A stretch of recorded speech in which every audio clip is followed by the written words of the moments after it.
ఒడిశాలో వరదలు తీవ్ర రూపం దాల్చడం ఆందోళన కలిగిస్తోంది. ఎడతెరిపి లేకుండా కురుస్తున్న వర్షాలకు నదులు ఉప్పొంగి ప్రవహిస్తుండటంతో పాటు లోతట్టు ప్రాంతాలు జలమయమయ్యాయి. పలు చోట్ల ఇళ్లలోకి వరద నీరు చేరడంతో జనం బిక్కుబిక్కుమంటూ జీవనం గడుపుతున్నారు. ఇప్పటికే సుమారు 30,000 మందిని పునరావాస కేంద్రాలకు తరలించారు. 6 జిల్లాల్లో వరదల పరిస్థితి తీవ్రంగా ఉందని స్థానిక అధికారులు తెలిపారు.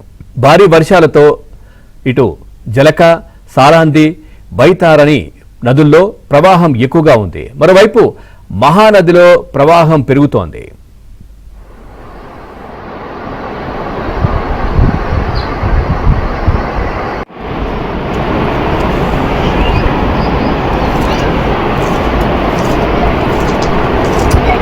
లేకుండా కురుస్తున్న వర్షాలకు నదులు ఉప్పొంగి ప్రవహిస్తుండటంతో పాటు లోతట్టు ప్రాంతాలు జలమయమయ్యాయి. పలు చోట్ల ఇళ్లలోకి వరద నీరు చేరడంతో జనం బిక్కుబిక్కుమంటూ జీవనం గడుపుతున్నారు. ఇప్పటికే సుమారు 30,000 మందిని పునరావాస కేంద్రాలకు తరలించారు. 6 జిల్లాల్లో వరదల పరిస్థితి తీవ్రంగా ఉందని స్థానిక అధికారులు తెలిపారు. భారీ వర్షాలతో ఇటు జలక, సాలాంది, బైతారని నదుల్లో ప్రవాహం ఎక్కువగా ఉంది. మరోవైపు మహానదిలో ప్రవాహం పెరుగుతోంది.